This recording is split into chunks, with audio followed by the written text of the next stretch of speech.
نزلت في المطعم حق الفندق وجالس في طاولة كده على جنب ومنزل الغترة، خفت يأتي أحد ويشغلني وما دريت إلا واحد يضرب كتفي.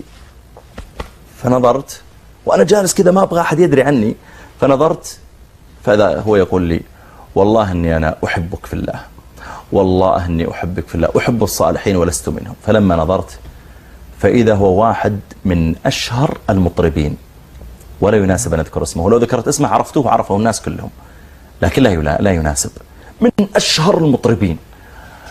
فقمت وسلمت عليه وقلت بارك الله فيك وجزاك الله خير أنك تحب الدعاة وتحب أهل الخير. يا أخي أثني على الخير اللي فيه، لا تقل له تحبني أنا لا أحبك أنت إنسان فاجر، لا، يعني جزاك الله خير، أسأل الله أن يهديك، احرص على صلاتك، اجعل صوتك الحسن هذا في الخير، في قراءة القرآن، بكرة إن شاء الله نشوفك إمام مسجد، بكرة إن شاء الله نشوف لك أناشيد إسلامية بدل هذا الغناء، إن شاء الله رب العالمين يفتح على قلبك. هذا الكلام الطيب يقربه إلى الخير بدل ما يبعده عنه.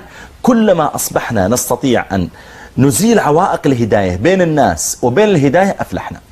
شيخ طيب عبد العزيز، بالنسبة لنقطة العوائق من أحد العوائق، نفرض مثلا يعني واحد عنده حبيبة يحبها، خايف انه يلتزم. انت صاير رومانسي اليوم حبتين زيادة.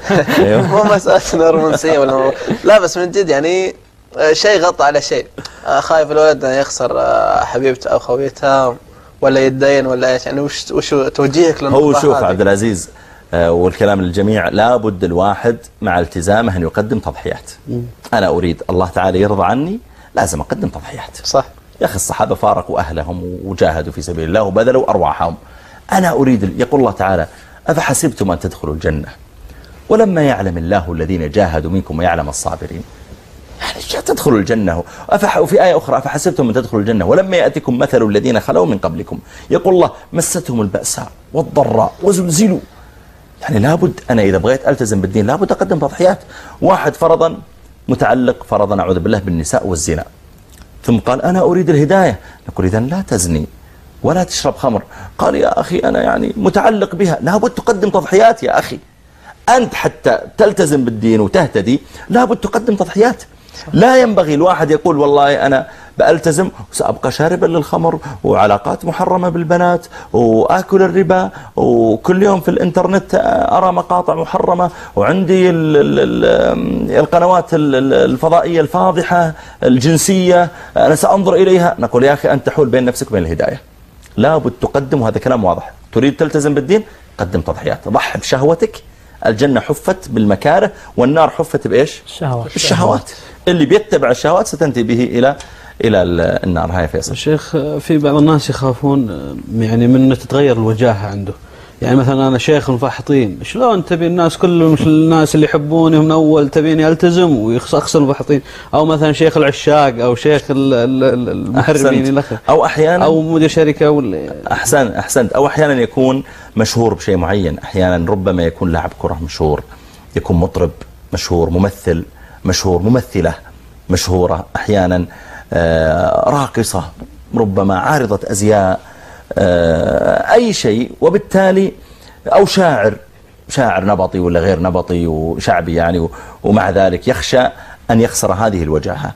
شوف يا أخي، هرقل لما أرسل إليه النبي عليه الصلاة والسلام رسالة يدعوه إلى الإسلام، كتب في هذه الرسالة من محمد عبد الله ورسوله صلى الله عليه وسلم إلى هرقل عظيم الروم: أسلم تسلم يؤتك الله أجرك مرتين. إذا أسلمت أنت آمنت بنبيك وآمنت بالنبي الذي بعده يؤتك الله تعالى أجرك مرتين، فإن توليت فإن عليك إثم الأريسيين. الأريسيون هم قومه، يعني قومك سيتبعونك ويصبح عليك مثل الإثم. ثم كتب قوله تعالى: قل يا أهل الكتاب تعالوا إلى كلمة سواء بيننا وبينكم. الشاهد، هرقل لما جاءته الرسالة دعا عربا كانوا موجودين في الشام. الحديث صحيح البخاري وطويل، لكن الشاهد منه أنه سأل العرب، وكان رأسهم أبو سفيان قبل أن يسلم، سأله 11 سؤالا عن النبي صلى الله عليه وسلم: هل كان من أتباعه ضعفاء أم الأقوياء؟ هل كان في أحد من أبائه من ملك؟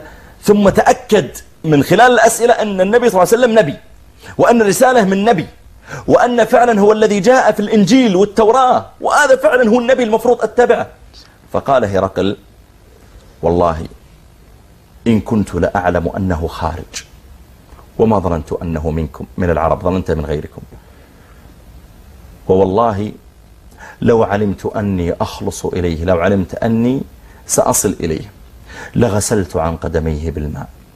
شوف من تعظيمه، هو ملك هرقل عظيم الروم، ثم بدأ يفكر في الهداية، لكنه ملك على قومه.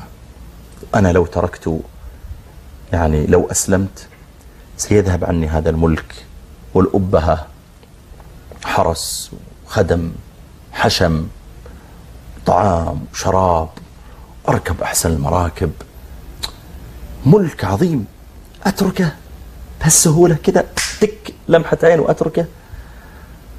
خليني أسأل قوم. جمع قومه في قلعة وقال أيها الناس ما رأيكم في اتباع هذا النبي الذي خرج؟ يقول فانطلقوا إلى الأبواب ليحضروا سلاحهم لقتله، فلما رأى نفرتهم قال يعني اسكنوا أنا على دينكم، لكني قلت ذلك امتحانا لكم، أنا بس حبيت امتحنكم يعني، ولا أنا على، وبقي على دينه حتى مات. لكن يا جماعة خاف على ملكه وأبهته.